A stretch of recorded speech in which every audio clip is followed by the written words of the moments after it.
All right, King Red, go ahead. Yo, what's up, man? This is King Red. I'm, here to do a quick interview, and let's get into it. Yes, man, I've been a fan of your stuff for a long time. Word, thanks, man. Thanks. I mean, I just started painting like maybe 2-3 years ago. This is like actually my third year. Like this is the end of my third year or whatever. Because I started in 2017, so I'm fairly new. I'm a new kid. Yeah, you're new, but you've been doing it for a while. You've been doing it since you were a kid. You've been. Yeah. I've always been an artist, and I was a tattoo artist for a while. Also, I was a tattoo artist for like 14, 15 years. You stopped doing that to focus on your art? Not stopped, but I definitely slowed down so I could just pay more attention to the artwork and stuff like that. And it just like immediately started to work out for me. Like as soon as I started painting, I started to get sales and stuff like that, Yeah, and you, what was your first? Did you just jump into Art Basel, into Spectrum, or what was your start? No, my start actually was like a bunch of live painting, like here in Wynwood. Like a couple of years ago in Wynwood, they still had it wasn't the way it is now. They still had like a bunch of like little events for like artists. It was more geared towards artists still, and I was able to like join little art shows where you could like paint live and stuff like that, So it was things like that in the beginning, and then like I met Jason. So Jason Perez, he's the one who really like he's super active in the art world, and he's who got me into Spectrum and stuff like that. Yeah. What is he a gallerist or is he an artist as well? He's like an art broker. He also does artwork, yeah, but like his dad used to own an art gallery in Wynwood, and he's just super active like in the art community like down here. And so you are no longer tattooing, you're focusing on your art. Yeah, no, I mean I still tattoo from time to time, but I try to paint more than anything, Like people hit me up for tattoos like fairly often. I'm gonna do a tattoo actually later on today, and I did one yesterday. But yeah, I'm just more focused on the artwork, but I still do tattoos. Yeah, your art is super popular. It is pop art. You have another definition for what you're doing? Is it? No, I'm cool with pop art, because it's popular images. It's a bunch of like stuff from Mario. It's like there's like a little bit of Greek mythology in some of my stuff. Like it's brightly colored. So yeah, I'm comfortable with pop art. Maybe like pop art with a little hint of graffiti in it, My aim with this this like this Medusa head, it's like it's a popular image, but I wanted to do something more to it, because when you see something like this, like you would probably think of like Versace or something, but my whole thing is to take something popular and I guess do it with my style so much to the point where like I guess like I take away what it's known for and have it known for myself, So as far as like with something like this, I just want to I guess like I want to be identifiable with something iconic.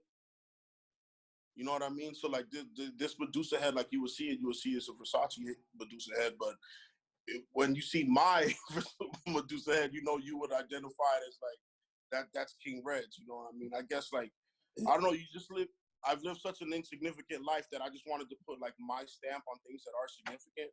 So people will remember me. You know what I mean? Because I have kids. I have 2 kids, and at the end of the day, like my like one of my biggest things is that like I'm gonna die one day. So I just want there to be something here when I'm gone. So listen, talk to me about, you have a line of money toys that's sold at the bomb shelter. Well, what it is that those little moonies, they come blank.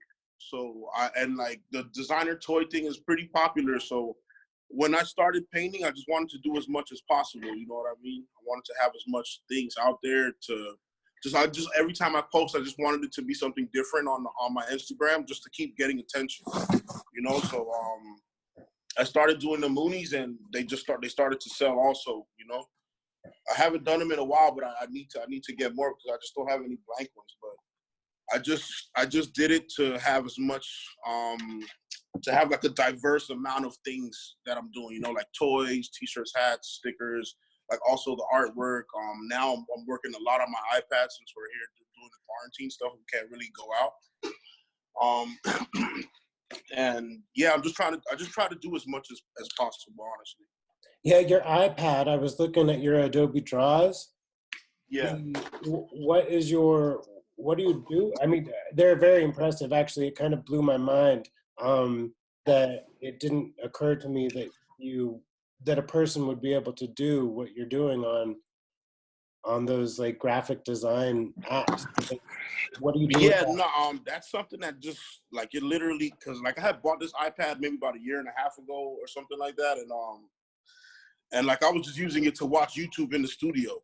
But then I started getting more into it because I'm going to be launching a website soon. Like it's getting pushed back a little bit because of this whole thing, and I needed to start making digital designs that could be like ready printed to shirts instead of having like a photographer come and take pictures of the artwork and to get a high resolution of it.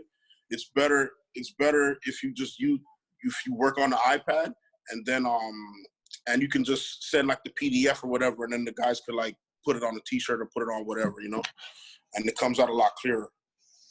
So I was trying to find you on websites like Society6 or Redbubble, where that's kind of already a platform. It's already done. Are you using like individual artists to screen print and? Yeah, well, we're gonna well, I'm going into like I guess like business with this guy who builds websites and does like promotion and marketing for artists. So he's handling all of that stuff, you know. The Society6 thing, a friend of mine just recently brought that to my attention. So I don't know if I'm gonna do that because I'm kind of already doing it. Like I guess without them, like everything that I'm doing now is kind of like it's in the works now, and we're probably gonna launch the website maybe late June or sometime during the summer. At this time, everything that you're doing is sort of like a couture, like one-off. You're doing it by hand each time. Well, the canvas work, yeah, but for the clothing and stuff like that, and the stuff that's gonna be coming in on the website, some prints will be available. The t-shirts won't be couture, so it won't be like hand painted t-shirts. No, no. But like I guess like each of the designs will be different. I have a bunch of like designs in my iPad. I'm gonna change up things, maybe take certain parts out of some pieces and you know mix and match. But everything will be like my original artwork, though. You know. Talk to me about when you transitioned from tattoo artistry to like home decor. Okay.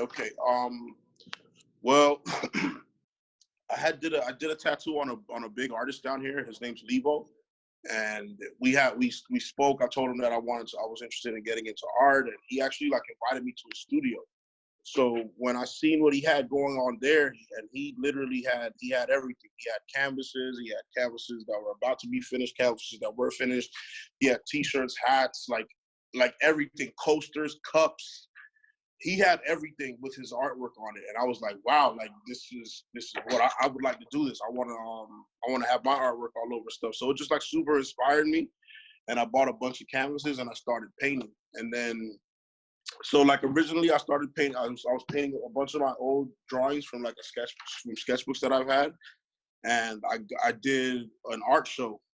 I did an art show called the Chocolate and Art Show, and I sold almost everything. Like there was like I sold all the pieces that I brought. I think I came home with like maybe one or two pieces. Like the first night I sold out, then the second night I also sold out, and well, I didn't sell out, but I was left over with one piece or whatever. But yeah, so like after that, that really put a battery in my back, and I was like, yeah, sell art, like it'll work out. And then it just immediately it just worked out for me. First art show sold a bunch of stuff, and then continued to sell stuff off of Instagram. And then, like I said, in Wynwood, they had a bunch of little art events that you would do, and then like my artwork would always sell at those. And then there's a store in Wynwood called Wynwood Shop, So I would ride a bike from South Beach to Wynwood, and I would like pop into like different stores to see if I could like hang work or whatever, if they're interested in selling artwork. And Wynwood Shop gave me a shot, and I've been selling work theirs ever since. But yeah, that's literally what happened. I met Lebo. He super inspired me. I started to do the work, and it just started to work out, you know, and it's still working out, and I'm happy. It's like it's the best decision I ever made, because I always wanted to like be an artist. And even though doing tattoos, you are an artist, but you know, working in the studio is a lot more comfortable. I kind of got tired of working around people and like being on somebody. So I would just much rather work on the canvas and just in the comfort of the studio, you know? What about murals? How's that going? So the same thing, like I would ride around on a bike and ask shops if I could paint their wall, like ask businesses. So I've done a few. This was like, I was really heavy on it for the first 2 years, like doing murals and stuff like that. Like always asking about it, looking around for it and stuff. And then, I don't know, it just kind of like, I just didn't keep doing it because the canvas stuff picked up for me so much. Like doing the canvas pieces, I just didn't really, it was just more comfortable. Like I'm inside, I'm in the AC, I'm working on the canvas, you ship it. It's just super easy. You know, doing mural work is like, it's not an easy thing. You know, it's damn near like construction work. You know, like you're out there under the sun, you're like picking this stuff, picking that up and down a ladder. It's cool, but like I don't know. I drifted off away from it, but I do want to get back into doing murals, especially now because I think my art is a little bit better now. So I think and like I'm more familiar with the iPad, so I'm able to like give companies renderings, because when you do a mural, it's best to give them a rendering so they see what it's going to look like on the wall. And I'm just a little bit more familiar with things now. So I think moving forward, like once this whole Corona thing is over, yeah, I'm gonna start looking towards doing more murals and stuff. You want to go back to doing murals? Yeah. Like doing murals was cool. It was dope, because the only thing is that like I'm like super light skinned, so I can't really be in the sun like that. I get sunburned really easily. Like I mean easily. Like if I'm out there 30, 45 minutes, like I already start getting pink, you know. So but I am gonna do it because at the end of the day, like you're doing like a huge big piece of artwork, like more people see it. It's a really good form of advertising. And as an artist, you know, you just want to get bigger. You just want to do bigger pieces.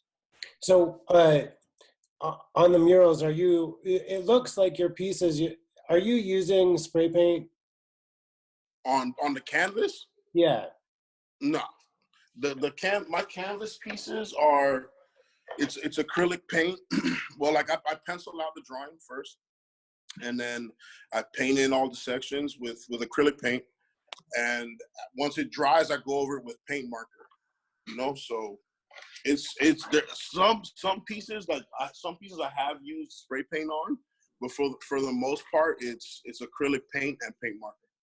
What about the murals? Are you spray painting the murals? Yeah. All the murals that I've done are spray paint.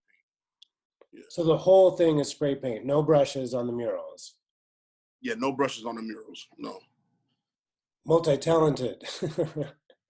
I try to be, but like I said, doing murals is hard. It's not really that easy. And like, also that's why I kind of stepped away from doing the murals, because I just didn't feel like I was good enough to really to do it like that. So I just wanted to like step back, maybe practice a little bit more, and also develop my style, because I want to, like, my style now, it's pretty much like, I think you can look at something now and see that it's mine, see that I did it. So I just really wanted to develop that, and moving forward now, I would like to do more murals, because I have like a more distinctive style now. Yeah, I think your style is recognizable. I would say that like you throw me off a little bit sometimes, because like your body of work, it seems like you've kind of got two bodies of work. You know, you've got something that's very sort of behind, like what's behind you, like you're just I don't even know how to describe the second body of work. The first one is very Disneyland kind of, you know, you've got some in there. So like going into it, like when I first started painting, I I wanted to be a selling artist. Like I wanted to be an artist that his work sold. So I think like the smartest thing I did was choose something that everybody's familiar with. So the whole thing with the Mario Ghost, with the Super Mario Ghost, is that like everybody has played Mario. Like every generation that you know has pretty much played Mario since the game came out. So it would be like such a popular image to do and then just put my little spin on that I just knew that like those type of pieces would sell immediately.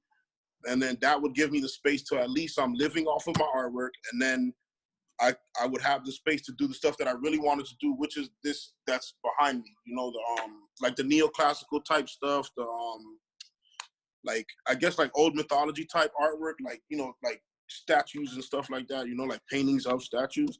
Like I love like art history. So like I started out doing all the Nintendo stuff, so it would give me like time and space to be able to like really work on these type of paintings, and because this is what I would really like to do, you know. Yeah, it makes sense. Yeah. So it is two bodies of work actually. You know. So where talk to me about Art Basel. Talk to me about art booths and galleries. Okay. Well, art galleries I don't really know too much about yet. I haven't been picked up by one or anything like that. I haven't really done the gallery thing. But as far as like Art Basel, like art fairs, the way they go is that so like you pay for the space, you pay for like whatever space you're gonna get, and in that space, you know, you display your artwork, and then when someone buys it, you keep all the money. So like to display work at these places, it might be like $800 to $1,000 or something like that for like a 10 by 10 space.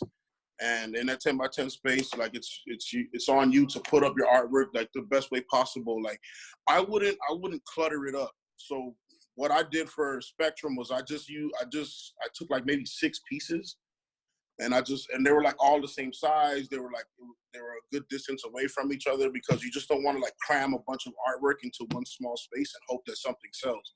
It's like with me, thank God, like lucky enough that my artwork has been selling, so I don't really have to cram it in there. I could just put up a couple of pieces, and I know like maybe at least one of them is gonna sell, or 2, or hopefully all of them. But for the most part, like I don't know, I always get a sale. You know, I always sell something. So Yeah, so your last show, it looks like, was Art Basel in November. What do you have going on? well, if the coronavirus leaves tomorrow, we were supposed to go to Art New York, which was this month. That's also another event that Jason didn't put together the event, but he's like our conduit to get to that event, you know. So Art New York is basically another art fair. It's something like Spectrum.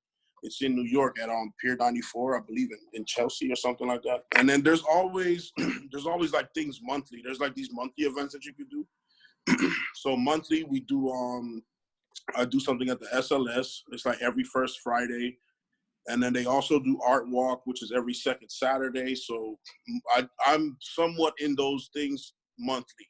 I don't think you don't really need a gallery. It's good to have one, but like with the way that everything's going, like Instagram, YouTube, like I'm building a website now, so like all these things are gonna work out anyway. But I would like to be a part of a gallery, like a serious gallery, because in these galleries, like, you know, it's about like selling art is about getting your artwork in front of people who are able to buy it and who are going to appreciate it, you know.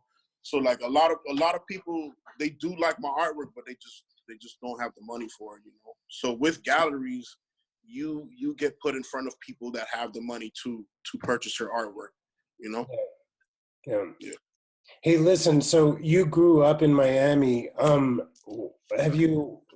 would you define the Miami art scene? Can you do that? Yeah, for me, well, you know, I can only speak from my experience. The Miami art scene for me has been great. Like everybody's nice, everybody's cool as fuck. Like I don't know, it's been like the best experience of my Miami life. Because when like Wynwood Wynwood's like a really small area, but when you go out there, like you always run into somebody. So everybody, it's like and like the thing is that everybody's cool. Like I haven't ran into no problems with anybody. There's nothing negative. Everybody's like on some real artsy, cool vibes, like mad peaceful. They're all talented.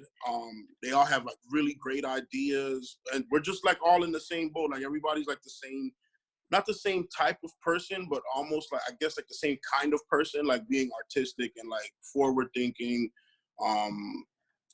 and just cool. You know what I mean? Like that, I would just say that the Miami art scene, the Miami art vibe is just a cool ass vibe with a bunch of real people. All right, so King Red, we are gonna see you at Pier 94 in Art, New York. When Yeah, October 1st through October 4th, I believe. Any last words? Nah, not really, man. I got to get into this painting right now. Thank you for reaching out, though. I really appreciate it. I see that Kevin did it and Kyle did it.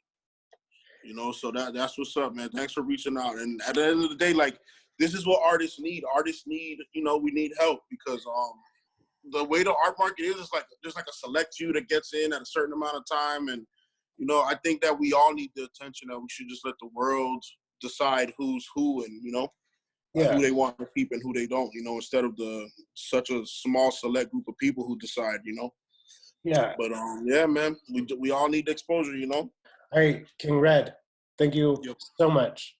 Awesome. All right, man. Thanks, bro. I appreciate it, man. Thanks for reaching out. Hi guys, I hope you liked this video. If you guys like this type of content, don't forget to subscribe and like.